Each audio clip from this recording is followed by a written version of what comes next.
KP classes dedicated to excellence. Hello students, welcome to KP classes. My name is Manish और हम पढ़ रहे हैं केमिस्ट्री फॉर सीयूईटी। देखिए, ये जो लेक्चर है आपको लग सकता है कि बेसिक है जो हम पढ़ने वाले हैं सॉल्यूशन, बट ऐसा नहीं है, क्योंकि इसमें मैंने कुछ प्रीवियस ईयर क्वेश्चंस भी ऐड किए हैं जिससे आपको समझ में आएगा कि कोई भी टॉपिक ना ही छोटा है, ना बड़ा, ना बेसिक, सभी टॉपिक से सीयूईटी के अंदर क्वेश्चंस को कवर किया जाता है। ठीक है, स्टार्ट करते हैं। देखिए, सॉल्यूशन क्या होता है? सॉल्यूशन होता है एक होमोजेनियस मिक्सचर ऑफ टू और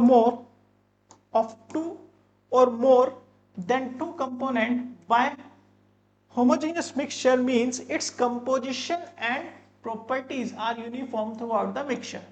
तो भाई homogeneous mixture कब बनता है? जब दो या दो से ज्यादा कंपोनेंट आपस में मिक्स होते हैं। अब मिक्स होते हैं वो कैसे? एक यूनिफॉर्म कंपोजिशन और उनकी जो प्रॉपर्टी रहती है वो भी यूनिफॉर्म रहती है। कहने का मतलब क्या है कि भाई आपने एक, मान लीजिए ग्लास लिया, उस ग्लास के अंदर जो है आपके पास पानी है, उस पानी में जो है आपने सॉल्ट ऐड कर दिया NaCl और उसका एक सॉल्यूशन बना लिया। तो आपने कितने कंपोनेंट लिए? दो कंपोनेंट लिए और उनका एक सॉल्यूशन बना दिया। अब क्या होगा, ये जो नमक है इस पानी में बिल्कुल यूनिफॉर्मली क्या होगा? डिस्ट्रीब्यूट होगा। यानी कि अगर आप इतना सा पोर्शन वाटर का निकालेंगे तो उसके अंदर जो नमक होगा सेम रेशो अमाउंट में, अगर आप इतना अमाउंट निकालेंगे सॉल्यूशन का तो उसके अंदर आपको सॉल्यूट यानी कि नमक का प्रेजेंस मिलेगा। तो कहने का मतलब ये है कि भाई दो या दो से ज्यादा जब कंपोनेंट आपस में मिलते हैं तो उनका जो कंपोजिशन है और प्रॉपर्टीज है वो यूनिफॉर्म रहेगा, प्रॉपर्टीज भी यूनिफॉर्म रहेगा। ऐसा नहीं होगा कि यहाँ पे जो है उसका अमाउंट या टेस्ट या कोई भी प्रॉपर्टी फिजिकल और इधर केमिकल वो डिफरेंट हो और इस अमाउंट में डिफरेंट हो। इसका मतलब है कि ये यूनिफॉर्मली क्या हो जाता है? मिक्स हो जाता है। अगर हम टाइप ऑफ सॉल्यूशन की बात करें तो पहला है on the basis of component, यानी हम कितने कंपोनेंट को यहाँ पर ले रहे हैं। बाइनरी सॉल्यूशन, दैट मीन्स हम सिर्फ दो कंपोनेंट ले रहे हैं। टर्नरी सॉल्यूशन यानी कि हम तीन कंपोनेंट ले रहे हैं। क्वाटर्नरी यानी कि हम चार कंपोनेंट ले रहे हैं। हम जो पूरी केमिस्ट्री में पढ़ते हैं वो जनरली बाइनरी सॉल्यूशन के बारे में ही डिस्कस करते हैं। 11th 12th केमिस्ट्री या आगे फर्दर जनरल हम बाइनरी सॉल्यूशन पे ही डिस्कस कर रहे होते हैं। तो एक तो क्लासिफिकेशन आपका ये कि नंबर ऑफ कंपोनेंट पे, दूसरा जो क्लासिफिकेशन है आपका सॉल्यूट और सॉल्वेंट पे। अब देखो एनसीईआरटी में ये भी एक टेबल दी हुई है आपकी इस चैप्टर की। इस टॉपिक से प्रीवियस ईयर में काफी क्वेश्चन आए हैं सीयूटी के अंदर। देखिए क्या है भाई, मैं यहाँ पे एक रखता हूँ, एक सॉल्यूट है हमारे पास एक कॉलम, एक सॉल्वेंट का कॉलम है, एक टाइप ऑफ सॉल्यूशन क्या है और एग्जांपल। सही है। देखिए लेट्स से कि भाई मैं सॉल्वेंट फिक्स कर देता हूँ सॉलिड और सॉल्यूट लेता हूँ उसके अंदर सॉलिड, लिक्विड एंड गैस। सही है। जब मैं सॉलिड में सॉलिड लूंगा तो सॉल्यूशन बनेगा solid in solid, that means alloy. आप सभी को पता है मेटल आपस में मिक्स करते हैं, जब हम मेटल्स को तो हम क्या प्रोड्यूस करते हैं? अलॉय, जैसे कि ब्रास हो गया, सही है, ब्रॉन्ज हो गया, इस तरीके से। अगर हम लिक्विड को मिक्स करें सॉलिड के अंदर तो सॉल्यूशन बनेगा liquid in solid and that is amalgam. Amalgam बोले तो जैसे मरकरी एमेल्गम हो गया, किसके साथ? सोडियम के साथ। फिर आता है गैस इन सॉलिड, है ना, सॉल्यूशन बना हमारा gas in solid. Gas in solid बोले तो H2 हाइड्रोजन गैस, किस पे? पैलेडियम और प्लेटिनम। जब आपने 12th में SHE पढ़ा होगा, स्टैंडर्ड हाइड्रोजन इलेक्ट्रोड, तो वहां पे हाइड्रोजन गैस को क्या कराते हैं? वहां पे रिएक्ट कराते हैं। ठीक है। तो आपने देखा होगा वहां प्लेटिनम की एक प्लेट लेते हैं। ये प्लेटिनम की प्लेट क्यों ली जाती है? या फिर आप जब हाइड्रोजनेशन रिएक्शन पढ़ते हैं जिसमें अनसैचुरेटेड हाइड्रोकार्बन को सैचुरेटेड हाइड्रोकार्बन में चेंज किया जाता है, तो वहां भी ये यूज किया जाता है। सही है, प्लेटिनम, पैलेडियम। तो इसका जरूरत क्या है? बेसिकली जब हम H2 गैस को यहाँ पे ड्रॉप करते हैं तो ये सरफेस क्या होता है? इसको एब्जॉर्ब कर लेता है। सही है, H2 गैस को। फिर उसके बाद जो है हम कोई भी सॉल्यूशन यहाँ पे ड्रॉप करके रिएक्ट करा सकते हैं। तो बेसिकली ये होता है, क्योंकि हाइड्रोजन गैस ना डायरेक्ट रिएक्ट नहीं कर सकती। सही है। अनसैचुरेटेड हाइड्रोकार्बन बोले तो जैसे कि कोई एल्कीन मैंने ले लिया, एल्काइन ले लिया, तो मैं यहाँ ड्रॉप करूंगा, ये H2 गैस उससे रिएक्ट करेगा। सही है। फिर आते हैं भाई सॉल्वेंट मैंने अब चेंज किया लिक्विड। अब लेट्स से कि सॉल्यूट ले रहा हूं मैं, सॉलिड इन लिक्विड। सही है। तो सॉल्यूशन बना हमारा सॉलिड इन लिक्विड, जैसे कि सॉल्ट हो गया, शुगर हो गया इन वाटर, सिंपल वाले। फिर आता है भाई लिक्विड इन लिक्विड, जो सॉल्यूशन बना हमारा, जैसे कि अल्कोहल इन वाटर। सही है। गैस इन लिक्विड, फिर सॉल्यूशन आता है गैस इन लिक्विड, जैसे कि कार्बोनेटेड वाटर, जो आप कोल्ड ड्रिंक पीते हो उसके अंदर क्या होता है, वाटर के अंदर CO2 गैस क्या होती है, डिसॉल्व होती है। सही है। अब अगर मैं सॉल्वेंट चेंज कर दूं, लेट से मैंने गैस कर दिया, गैस के अंदर मैं सॉल्यूट लेता हूं सॉलिड, तो सॉल्यूशन बनेगा solid in gas, that means iodine vapour in air और डस्ट इन एयर, सिंपल। सही है। धूल मिट्टी जो हवा में मिक्स होती है तो क्या है, solid in gas. Liquid in gas, liquid in gas बोले तो मॉइस्चर। भाई आपने देखा होगा जब बारिश पड़ती है तो जो एनवायरनमेंट होता है उसके अंदर क्या होता है, मॉइस्चर क्या होता है, मिक्स हो जाता है। सही है। तो ये क्या हो गया, लिक्विड इन गैस। या फिर क्लोरोफॉर्म प्लस N2 हो गया, ये एग्जाम्पल आपको याद रखने हैं। फिर आता है गैस इन गैस, ये तो बड़ा ही सिंपल है भाई, आपकी एयर हो गई, एयर क्या है, मिक्सचर ऑफ गैसेस। दूसरा N2O2 का मिक्सचर हो गया। सही है। तो ये क्लासिफिकेशन था on the basis of solute and solvent. अब बात करें हम type of solution depending of solvent is water और नॉट। अगर आप सॉल्वेंट अगर मैं फिक्स कर दूं कि वाटर है, उसके बेसिस पे, अगर वाटर है तो वो सॉल्यूशन होता है aqueous solution, that means solvent आपका वाटर होगा, सॉल्यूट कुछ भी हो। ठीक है। अगर सॉल्वेंट वाटर नहीं है तो उसको हम कहते हैं नॉन एक्वस सॉल्यूशन। तो ये भी एक क्लासिफिकेशन है। अब अगर हम कंसंट्रेशन टर्म पे आए तो कंसंट्रेशन टर्म से आपके बहुत न्यूमेरिकल आते हैं CUT एग्जाम में। सही है। पहला और जैसे कि है मास परसेंटेज W/W, सही है, इसका रिप्रेजेंटेशन है। तो ये क्या होता है, mass of component in the solution upon में total mass of solution. Let's say कि आपने एक सॉल्यूशन बनाया, सही है, एक सॉल्वेंट था A, उसके अंदर मिक्स कर दिया वाटर को, सॉरी NaCl मिक्स कर दिया इस सॉल्वेंट में, लेट से A जो है वाटर है, तो मास of component in the solution, यानी कि अगर मैं NaCl के लिए मास परसेंटेज निकालूंगा तो मास ऑफ NaCl अपॉन में टोटल मास ऑफ पूरे सॉल्यूशन का। अगर मैं मास ऑफ कंपोनेंट A निकालूंगा तो टोटल मास ऑफ सॉल्यूशन पूरे सॉल्यूशन का। ठीक है, इन 200। अब इसकी जो यूज है, बेसिकली इसका यूज आपके एग्जाम में पूछा गया है लास्ट ईयर में, आई थिंक 2022 के अंदर पूछा गया था कि भाई mass percentage is commonly used in industrial chemical application. कहाँ पे यूज होता है, इंडस्ट्रियल केमिकल एप्लीकेशन में इसका यूज होता है। जैसे कि bleaching solution contain 3.62 mass percentage of sodium hypochlorite in water. सही है। तो ये हो गया। दूसरा है वॉल्यूम परसेंटेज V/V। तो V/V क्या होगा, अगेन मैं एक और छोटा सा एग्जांपल ले लेता हूं। भाई आपने लिया वाटर और लिया NaCl, अब NaCl को वाटर में मिक्स किया, सॉल्यूशन बन गया। तो वॉल्यूम ऑफ कंपोनेंट, आप किसी भी कंपोनेंट का निकालना चाहते हैं तो उसका वॉल्यूम ले लीजिए, यानी NaCl का लेना चाहते हैं तो NaCl का यहाँ पे वॉल्यूम रख दीजिए, टोटल वॉल्यूम रख दीजिए इनटू 100, तो आपका ये निकल जाएगा। अगर आप वाटर का निकालना चाहते हैं तो वाटर का वॉल्यूम यहाँ रख दीजिए, टोटल वॉल्यूम यहाँ रख दीजिए, इनटू 100 कर दीजिए, तो उसका वॉल्यूम परसेंटेज निकल जाएगा। से इसका कहाँ यूज होता है भाई, solution containing liquids. Generally liquids के उसके अंदर यूज होता है, लिक्विड सॉल्यूशन के अंदर। तो मैंने एग्जांपल शायद से सही नहीं लिया, यानी NaCl की जगह आप यहाँ पे ले सकते हैं अल्कोहल। सही है, अल्कोहल। बेसिकली वॉल्यूम तो अल्कोहल का मेजर होगा ना, सॉरी NaCl का मेजर नहीं होगा। ठीक है, आगे बात करते हैं मास बाय वॉल्यूम परसेंटेज, यानी कि W/V। यहां पे मैं वो एग्जांपल ले सकता हूं NaCl का वाटर के अंदर। सही है। तो ये क्या होगा भाई, solute mass by volume percentage क्या होगा, mass of solute in gram and volume of solution in ml into में 100। सही है। तो भाई जैसे NaCl प्लस वाटर मैंने एक सॉल्यूशन बनाया तो वॉल्यूम ऑफ सॉल्यूशन बन गया मेरा एक, और मास ऑफ सॉल्यूट जो मैंने NaCl लिया उसके through. It is commonly used in the medicine and pharmacy, कहाँ पे इसका यूज होता है।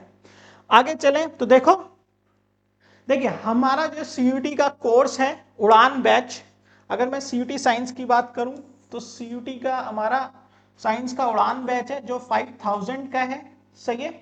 इसके अंदर जो भी डोमेन के सब्जेक्ट होंगे वो आपको इसी के अंदर इंक्लूड मिलेंगे, साथ में जनरल टेस्ट और लैंग्वेज टेस्ट का कोर्स भी आपको इसी के अंदर इंक्लूड मिलता है।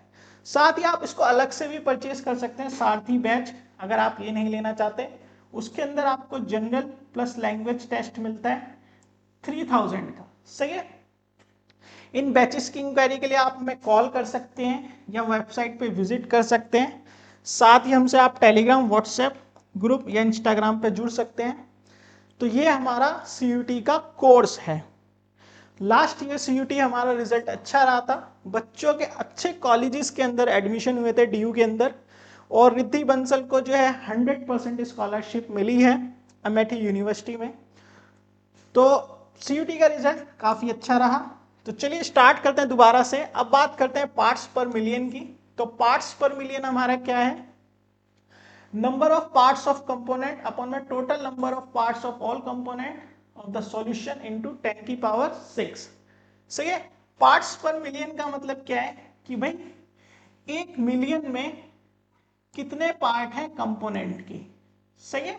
मान लो आपने एक सॉल्यूशन बनाया A प्लस B का प्लस C का, 3 कंपोनेंट का।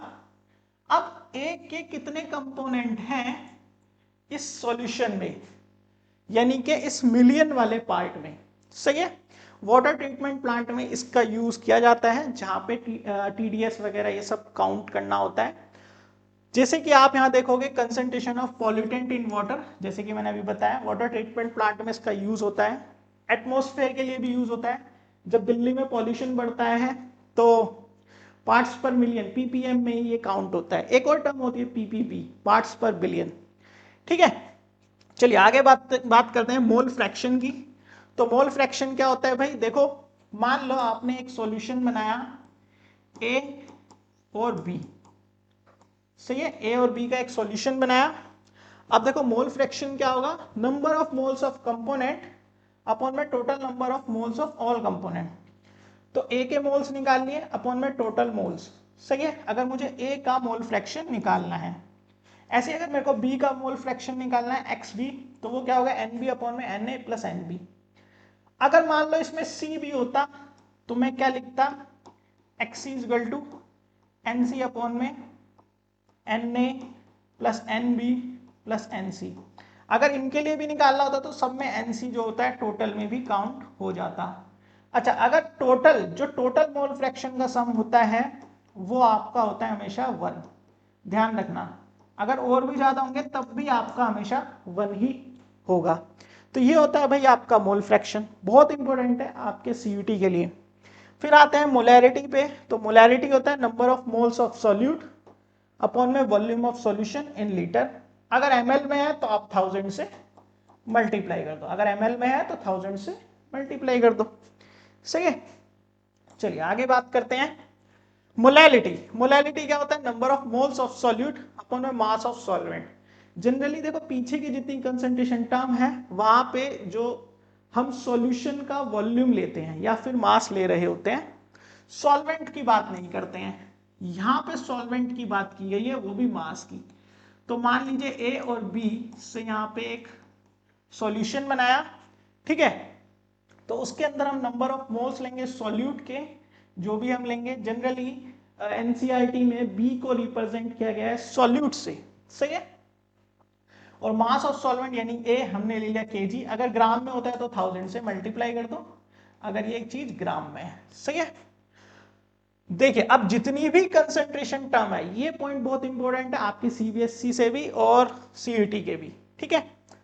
अगर देखो कि भाई जितनी भी कंसंट्रेशन टर्म है वो सभी इंडिपेंडेंट है किस पे, टेम्परेचर पे, एक्सेप्ट मोलैरिटी। मोलैरिटी को छोड़ के सभी कंसंट्रेशन पे क्या करती हैं, ओ सॉरी टेम्परेचर पे डिपेंड नहीं करती हैं, मोलैरिटी करती है।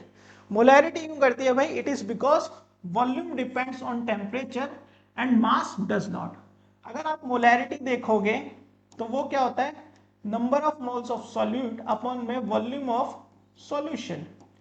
तो देखिए जब भी टेम्परेचर चेंज होता है तो वॉल्यूम के अंदर चेंज आता है, और जब वॉल्यूम में चेंज आएगा तो आपके मास के अंदर भी चेंज आएगा, सॉरी मोलैरिटी में भी चेंज आएगा। ठीक है, कैसे भाई, टेम्परेचर आपने बढ़ाया, टेम्परेचर बढ़ा दिया, मान लीजिए एक सॉल्यूशन है उसके अंदर आपने टेम्परेचर राइज कर दिया, सही है। टेम्परेचर राइज करने से काइनेटिक एनर्जी क्या होगी, बढ़ जाएगी। काइनेटिक एनर्जी बढ़ जाएगी तो इस सॉल्यूशन के जो पार्टिकल है वो एक दूसरे से दूर दूर जाने लगेंगे, दूर दूर जाने लगेंगे तो वॉल्यूम में थोड़ा सा इंक्रीज हो जाएगा। वॉल्यूम इंक्रीज होगा तो मोलैरिटी में भी चेंज आ जाएगा, सही है। वॉल्यूम मोलैरिटी डिक्रीज हो जाएगी। अगर मान लो मैं टेम्परेचर कम कर दूं, अगर मैं टेम्परेचर कम करता हूं तो एनर्जी क्या होगी, कम होगी, डिक्रीज हो जाएगी। ये पार्टिकल सेटल डाउन होंगे तो वॉल्यूम आपका क्या हो जाएगा, इसमें कम हो जाएगा। वॉल्यूम कम हो जाएगा तो मोलैरिटी बढ़ जाएगी, सही है। तो ये बेसिकली टेम्परेचर पे इस तरीके से चेंज होगा। लेकिन mass percentage, ppm, mole fraction और मोलैलिटी ये इंडिपेंडेंट है टेम्परेचर पे, सही है। यहाँ पे मास बाय वॉल्यूम की बात नहीं कर रहा हूं मैं, और ना ही वॉल्यूम बाय वॉल्यूम की, क्योंकि वो भी चेंज हो जाते हैं, सही है।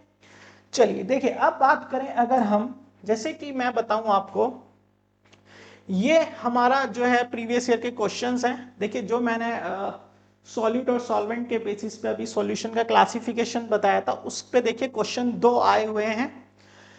पहला है देखिए, match list A with list to.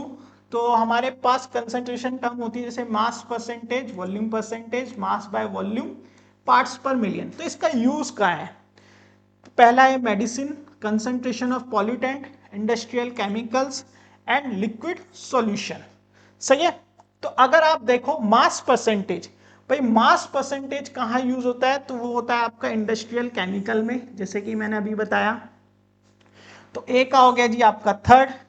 B volume percentage, volume percentage कब होगा, जहां पे लिक्विड सॉल्यूशन की बात होगी, जहां पे मैंने थोड़ा सा चेंज किया था, NaCl ले लिया था, ठीक है। वाटर के साथ अल्कोहल अगर हम लेंगे तो वहां पे एक केस बन जाएगा। मास बाय वॉल्यूम परसेंटेज, जी मास बाय वॉल्यूम परसेंटेज होगा जी आपका मेडिसिन के लिए। एंड पीपीएम पॉल्यूटेंट की कंसंट्रेशन को मेजर करने के लिए, जैसे दिल्ली में भी पॉल्यूशन हो रहा है तो जो एयर पॉल्यूटेंट है वो पीपीएम में आपके काउंट होंगे, ठीक है। तो ए का जी थर्ड है और बी का जो फोर्थ है, ए का थर्ड, बी का फोर्थ, ए का थर्ड और बी का फोर्थ, एक तो यहाँ भी मिल रहा है और यहाँ भी मिल रहा है, ठीक है। और सी जो है, सी है आपका जी फर्स्ट, तो सी फर्स्ट है, C second, sorry, mass by volume, एक सेकंड, सी जो है हमारा बनेगा फर्स्ट, ठीक है, सी फर्स्ट आ गया जी, ठीक है। और डी बनेगा जी आपका सेकंड, डी सेकंड। तो जी ये आपका थर्ड ऑप्शन जो है करेक्ट रहेगा, सही है। थर्ड ऑप्शन जो है आपका यहाँ पे करेक्ट माना जाएगा। ऐसे अगर यहाँ पे देखें तो देखिए आपको यहाँ पे टाइप ऑफ सॉल्यूशन दिया है, सही है, टाइप ऑफ सॉल्यूशन दिया है और एग्जांपल दिए हैं। अगेन देखो दोनों ही सेम चीज है, ये कंसंट्रेशन टर्म पे और उसके यूज, और यहाँ पे इस तरीके से है। अब देखिए gas in gas, gas in gas कहाँ होता है भाई, गैस इन गैस होता है भाई mixture of oxygen and nitrogen gas, सही है। तो ए क्या हो गया, second. Solid in gas, solid in gas क्या होगा भाई, देखिए गैस, सॉलिड इन गैस हो गया भाई आपका कैम्फर इन नाइट्रोजन, ठीक है। तो भाई ए जो हो गया आपका सेकंड हो गया, बी आपका थर्ड हो गया, ए सेकंड बी थर्ड, ए सेकंड बी थर्ड, यानी कि ये ऑप्शन अभी चल रहा है, ठीक है। तो ये तो यही क्लियर हो गया। खैर आगे देखते हैं gas in liquid, gas in liquid, तो गैस इन लिक्विड जैसे कि ऑक्सीजन डिसॉल्व होती है वाटर में, and D solid, gas in solid, तो ये हो गया आपका ए हाइड्रोजन इन पैलेडियम। तो जी ए ऑप्शन जो है आपका यहाँ पे करेक्ट है, सही है भाई। चलिए देखिए जैसे मैंने अभी बताया आपको, CUT का जो हमारा बैच है, उड़ान बैच, वो 5000 का है। उसके अंदर जो भी स्टडी मटेरियल है वो आपको उसके साथ फ्री मिलेगा अगर आप उसको परचेस करते हैं तो, सही है। जो भी मटेरियल आएगा, डोमेन सब्जेक्ट या फिर जनरल स्टडी हो गया, लैंग्वेज टेस्ट हो गया, सबका स्टडी मटेरियल आपको 5000 में मिलेगा। चलिए आगे बात करें तो देखिए पहले वो क्वेश्चन देखते हैं। मोलैरिटी ऑफ सॉल्यूशन क्या है? Molarity of solution containing 8 gram of NaOH in 200 ml of solution is.